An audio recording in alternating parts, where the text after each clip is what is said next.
parcialmente, mas inteiramente, que o grande sanador da mente mortal é o sanador do corpo. O propósito e o motivo de viver retamente podem ser teus agora. Conquistado esse ponto, terás começado como devias.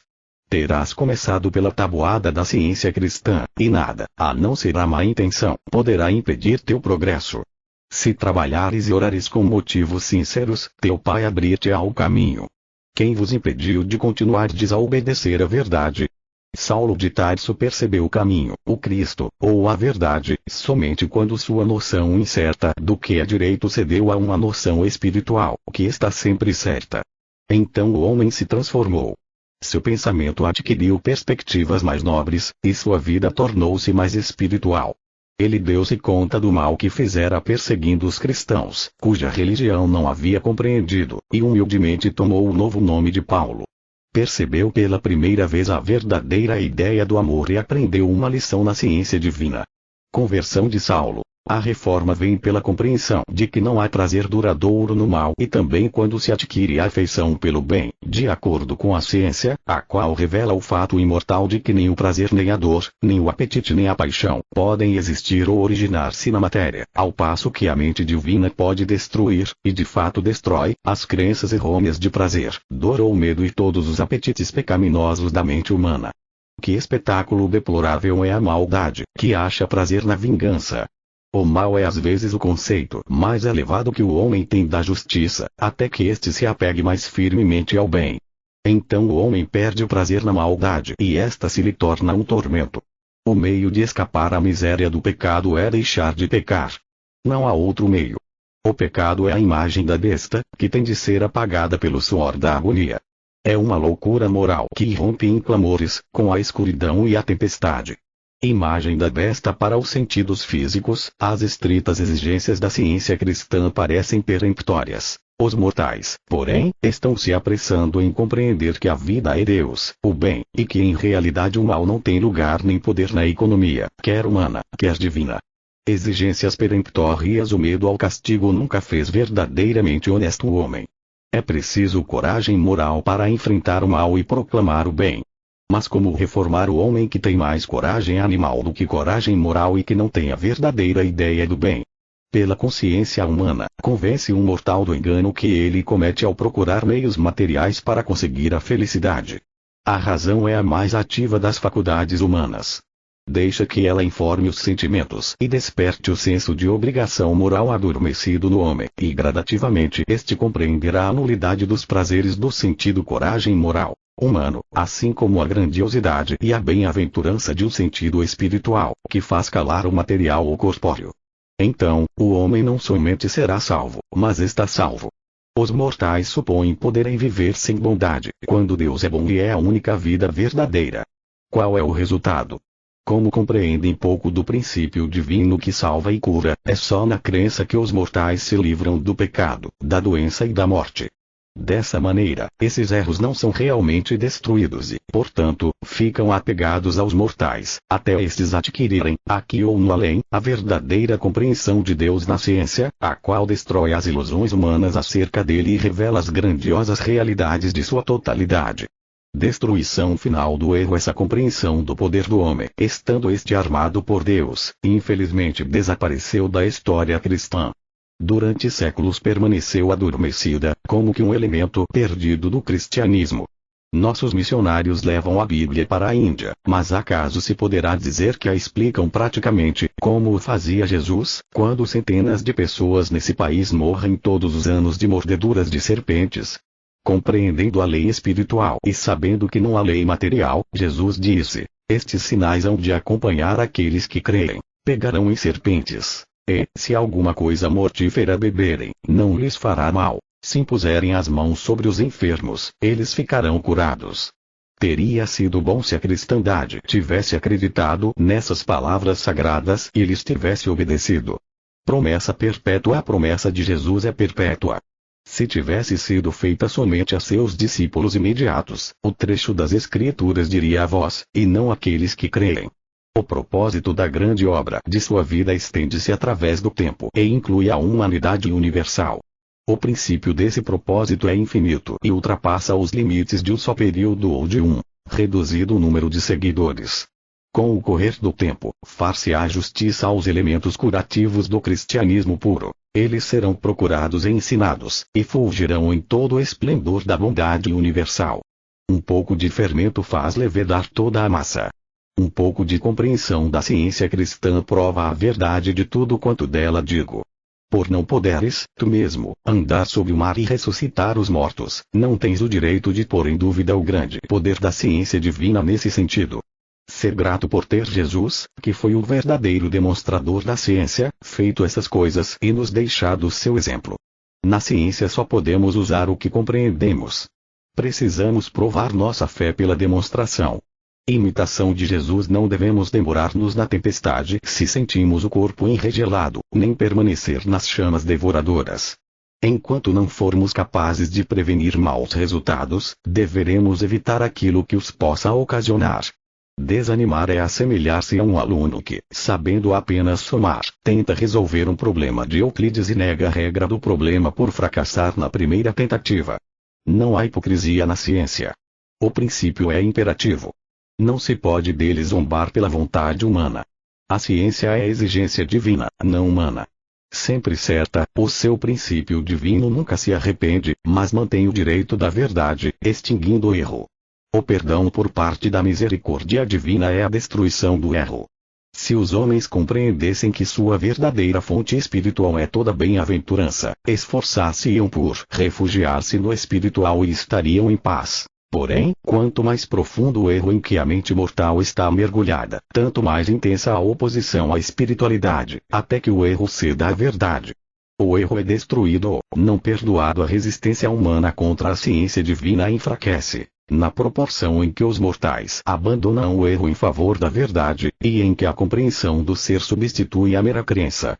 Enquanto a autora deste livro não compreendia a vastidão da ciência cristã, a fixidez das ilusões mortais e o ódio humano à verdade, ela acalentava ardentes esperanças de que a ciência cristã encontrasse aceitação imediata e universal. Perspectiva esperançosa. Quando a seguinte plataforma for compreendida e a letra e o espírito derem testemunho, a infalibilidade da metafísica divina será demonstrada. E Deus é infinito, a única vida, substância, espírito, ou alma, a única inteligência do universo, inclusive o homem. Os olhos não viram Deus ou sua imagem e semelhança. Nem Deus nem o homem perfeito podem ser percebidos pelos sentidos materiais. A individualidade do espírito, ou o infinito, é desconhecida, e assim um conhecimento a esse respeito é entregue ou à conjectura humana, ou à revelação da ciência divina. Supremacia deífica. Segundo, Deus é o que as Escrituras o declaram: Veda, verdade, amor. O Espírito é princípio divino, e o princípio divino é amor, e o amor é mente, e a mente não é ao mesmo tempo boa e má, porque Deus é mente. Por isso, em realidade, há uma mente só, porque há um só Deus. Definições deíficas. Terceiro, a noção de que tanto o mal quanto o bem sejam reais, é uma ilusão do sentido material, que a ciência aniquila. O mal não é nada, não é coisa, não é mente, nem é poder. Tal como se manifesta no gênero humano, representa uma mentira, ou nada pretendendo ser algo, representa luxúria, desonestidade, egoísmo, inveja, hipocrisia, calúnia, ódio, roubo, adultério, assassínio, demência, loucura, inanidade, diabo, inferno, com todos os etcéteras que essa palavra inclui. Obsoleto o mal. Deus é vida divina, e a vida não está confinada às formas que a refletem, assim como a substância não está na sua sombra. Se a vida estivesse no homem mortal ou nas coisas materiais, estaria sujeita às limitações de ambos e terminaria na morte. A vida é mente, é o Criador refletido nas suas criações. Se Deus estivesse dentro daquilo que ele cria, Deus não seria refletido, mas absorvido, e a ciência do ser estaria perdida para sempre devido a um sentido mortal, que falsamente testifica que há um começo e um fim. Veda, a Criadora vê. As Escrituras dão a entender que Deus é tudo em tudo. Segue-se daí que nada possui realidade, nem existência, exceto a mente divina e suas ideias. As Escrituras também declaram que Deus é Espírito. Portanto, no Espírito tudo é harmonia e aí não pode haver discórdia. Tudo é vida, e não a morte. Todas as coisas no universo de Deus expressam Deus. A totalidade do Espírito. Sexto, Deus é individual, incorpóreo. Ele é princípio divino, amor, a causa universal, o único Criador, e não há outra autoexistência. Ele inclui tudo e é refletido por tudo o que é real e eterno, e por nada mais. Enche todo o espaço, e é impossível conceber-se tal onipresença e individualidade, senão como espírito infinito ou mente infinita. Portanto, tudo é espírito e espiritual. A causa universal sétimo. A vida, a verdade e o amor constituem a pessoa trina e una chamada Deus, isto é, o princípio triplamente divino, o amor. Representam uma trindade em unidade, três em um, idênticos em essência, embora multiformes em função. Deus, o Pai-Mãe, Cristo, a ideia espiritual de filiação, a ciência divina, ou o Santo Consolador. Esses três expressam na ciência divina na trindade divina, natureza tríplice e essencial do infinito. Indicam, também, o princípio divino do ser científico, a relação inteligente de Deus com o homem e o universo. Vi. Pai-Mãe é o nome da divindade, o que indica o terno parentesco dele com sua criação espiritual.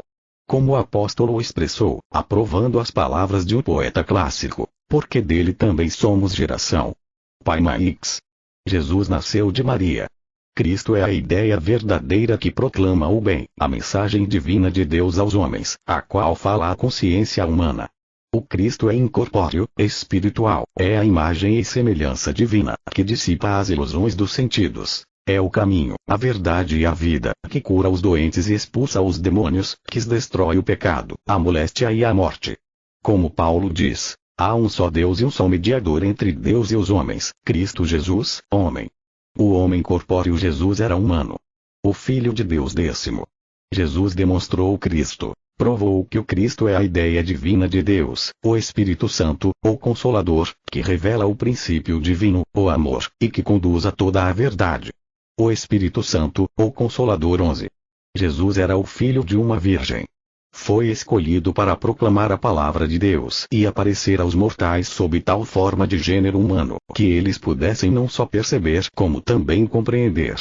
Maria concebeu espiritualmente, pois só a pureza podia refletir a verdade e o amor visivelmente encarnados no bom e puro Cristo Jesus. Ele exprimia um mais elevado tipo de divindade que uma forma carnal podia exprimir naquela época. O elemento carnal não pode penetrar no homem real e ideal. É assim que o Cristo exemplifica a coincidência, ou a Cristo Jesus, concordância espiritual, entre Deus e o homem feito à sua imagem. Shem. A palavra Cristo não é propriamente sinônimo de Jesus, embora comumente seja usada como tal. Jesus era um nome humano, que ele tinha em comum com outros meninos e homens hebreus, pois é idêntico ao nome Josué, o famoso líder hebreu. Por outro lado, Cristo não é bem nome, mas o título divino de Jesus. Cristo exprime a natureza espiritual e eterna de Deus. Esse nome é sinônimo de Messias e faz alusão à espiritualidade que é ensinada, exemplificada e demonstrada na vida da qual Cristo Jesus foi a corporificação. Em grego, o nome de nosso mestre era, propriamente dito, Jesus o Cristo, mas Cristo Jesus significa melhor aquele que é semelhante a Deus. O Messias ou Cristo 13. O advento de Jesus de Nazaré marcou o primeiro século da era cristã, mas o Cristo não tem começo de anos nem fim de dias. Através de todas as gerações, tanto antes como depois da era cristã, o Cristo, como ideia espiritual, o reflexo de Deus, tem vindo com certa medida de poder e de graça a todos quantos estejam preparados para receber Cristo, a verdade. Abraão, Jacó, Moisés e os profetas captaram gloriosos vislumbres do Messias, o Cristo, o que batizou esses videntes na natureza divina, a essência do amor. A imagem divina, a ideia, o Cristo, era, é, e sempre será, inseparável do princípio divino, Deus. Jesus referiu-se a essa unidade de sua identidade espiritual, dizendo, antes que Abraão existisse, eu sou, eu e o Pai somos um, o Pai é maior do que eu. O Espírito único inclui todas as identidades. Princípio e ideia divinos 14. Com essas afirmações Jesus queria dizer, não que o Jesus humano fosse ou seja eterno, mas que a ideia divina ou Cristo era e é, e portanto antecedeu a Abraão. Não que o Jesus corpóreo fosse um com o Pai, mas que a ideia espiritual, o Cristo, está para sempre no seio do Pai, Deus, de onde ilumina o céu e a terra. Não que o Pai seja maior do que o Espírito, que é Deus, porém maior, infinitamente maior, que o Jesus carnal, cuja carreira terrena foi breve. Unidade espiritual 15. O Cristo invisível era imperceptível aos assim chamados sentidos pessoais, ao passo que Jesus apareceu como existência corpórea. Essa dupla personalidade do invisível e do visível, o espiritual e o material, o Cristo eterno e o Jesus corpóreo manifestado na carne, continuou até a ascensão do Mestre, quando o conceito humano, material, ou Jesus, desapareceu, enquanto o espiritual, ou Cristo, continua a existir na ordem eterna da ciência divina, tirando os pecados do mundo, como o Cristo sempre tem feito, mesmo antes que o Jesus humano fosse encarnado aos olhos dos mortais. Dualidade do Filho 16. Era esse o Cordeiro que foi morto, desde a fundação do mundo, morto, isto é, de acordo com o testemunho dos sentidos corpóreos, mas imorredouro na mente deífica. O autor do Apocalipse representa o Filho do Homem como se dissesse, Apocalipse 1, 17, 18, eu sou o primeiro e o último, e aquele que vive. Estive morto não compreendido, mas eis que estou vivo pelos séculos dos séculos, a ciência me explicou. Essa é uma declaração mística da eternidade do Cristo, e também é uma alusão ao conceito humano do Jesus crucificado. Eternidade do Cristo 17. Como o Espírito é Deus, só há um Espírito, pois só pode haver um infinito e, portanto, só um Deus. Não há nem muitos espíritos nem muitos deuses. Não há mal no Espírito, porque Deus é Espírito. A teoria de que o espírito é distinto da matéria, mas que precisa passar por ela, ou nela entrar para ser individualizado, reduziria Deus a ficar dependente da matéria e estabeleceria uma base para o panteísmo. O Espírito Infinito 18. O Espírito, Deus, criou tudo em si mesmo e de si mesmo. O Espírito jamais criou a matéria. Não há nada no espírito de que a matéria possa ser feita, pois, como a Bíblia declara, sem o Logos, o Aion ou Verbo de Deus, nada do que foi feito se fez. O espírito é a única substância, o Deus infinito, invisível e indivisível. As coisas espirituais e eternas são substanciais. As coisas materiais e temporais são insubstanciais. A única substância X. Como a alma e o espírito são um, Deus e a alma são um, e esse um nunca está contido numa mente limitada ou num corpo limitado. O espírito é eterno, divino. Nada, a não ser o espírito, a alma, pode originar a vida, pois o espírito supera tudo o mais. Por ser imortal, a alma não existe na mortalidade. A alma tem de ser incorpórea para ser espírito, pois o espírito não é finito.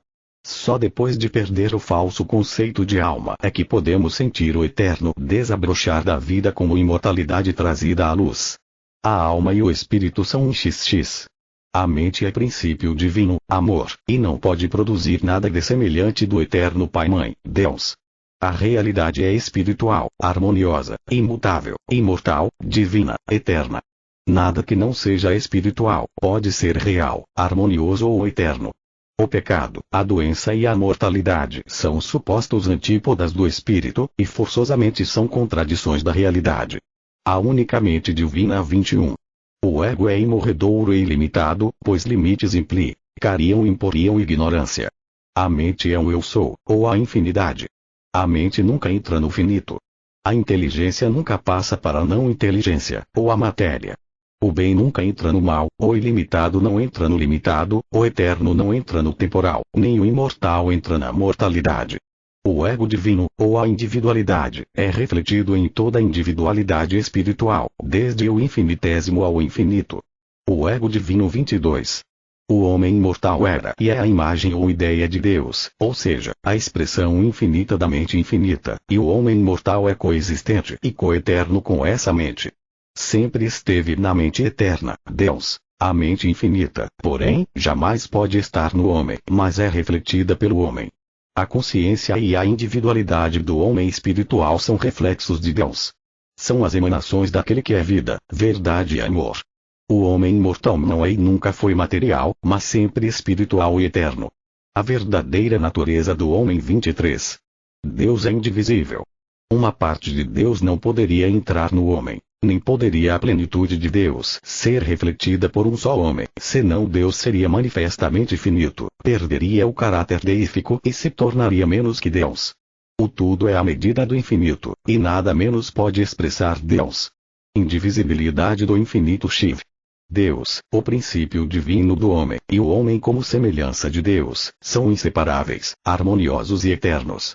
A ciência do ser fornece a regra da perfeição e traz a imortalidade à luz.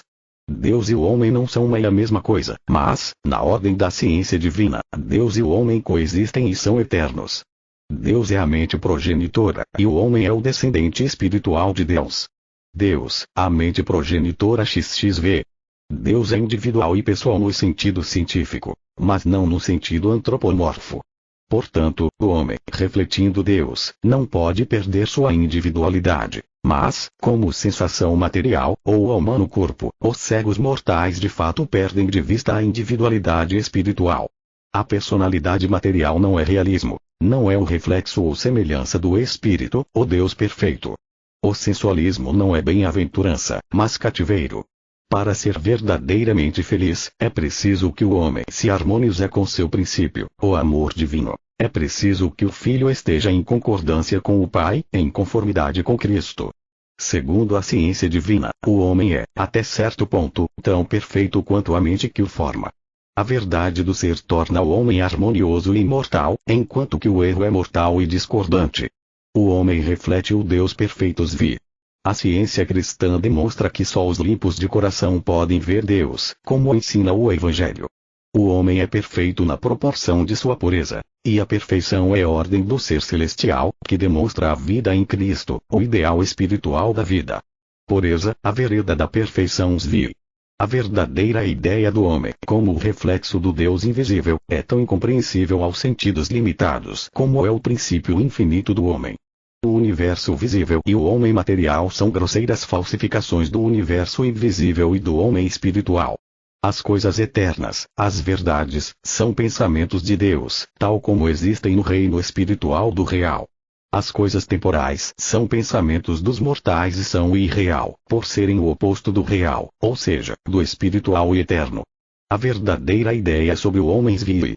Sujeita à doença, o pecado e a morte à regra da saúde e da santidade na ciência cristã, e certificar-te-ás de que esta ciência é demonstravelmente verdadeira, pois cura ou demonstrada a verdade, doente e o pecador como nenhum outro sistema pôde fazê-lo. A ciência cristã, bem compreendida, conduz à harmonia eterna. Traz à luz o único Deus vivo e verdadeiro e o homem tal como criado à sua semelhança. Ao passo que a crença oposta, de que o homem se origine da matéria e tenha começo e fim, que ele seja ao mesmo tempo alma e corpo, bom e mal, espiritual e material, acaba em discórdia e imortalidade, no erro que tem de ser destruído pela verdade. A mortalidade do homem material prova que o erro foi enxertado nas premissas e nas conclusões da humanidade material e mortal. Shakes. A palavra Adão vem do hebraico Adama, que significa a cor vermelha da terra, ou pó, ou nada. Dividindo a versão inglesa do nome Adão em duas sílabas, terás Adão, que significa um dique, ou obstrução. Isso lembra qualquer coisa fluida, mente mortal em solução. Lembra, além disso, aquelas trevas sobre a face do abismo, quando a matéria, ou seja, o pó, foi considerada agente da divindade na criação do homem, quando a matéria, como aquilo que é amaldiçoado, estava em oposição ao espírito. Aqui, Adão dique, não é simples trocadilho. Significa obstrução, erro, ou seja, a suposta separação entre o homem e Deus. Significa o obstáculo que a serpente, o pecado, quer colocar entre o homem e seu Criador. A dissecação e a definição de palavras, a não ser por sua derivação metafísica, não é científica. Jeová havia amaldiçoado a terra, e dessa terra, ou matéria, surgiu Adão, embora Deus houvesse abençoado a terra por causa do homem. Segue-se daí que Adão não era o homem ideal para quem a terra fora abençoada. O homem ideal foi revelado no devido tempo e foi conhecido como Cristo Jesus. Adão não é o homem ideal. XXX. A destruição do pecado é o método divino de perdoar. A vida divina destrói a morte, a verdade destrói o erro, e o amor destrói o ódio. Uma vez destruído, o pecado não necessita de outra forma de perdão. Acaso o perdão por parte de Deus, ao destruir um pecado qualquer, não prediz e não abrange a destruição final de todos os pecados? Perdão divino Xi. Visto que Deus é tudo, não há lugar para aquilo que lhe seja dessemelhante.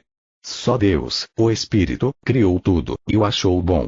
Portanto, o mal, por ser contrário ao bem, é irreal e não pode ser o produto de Deus.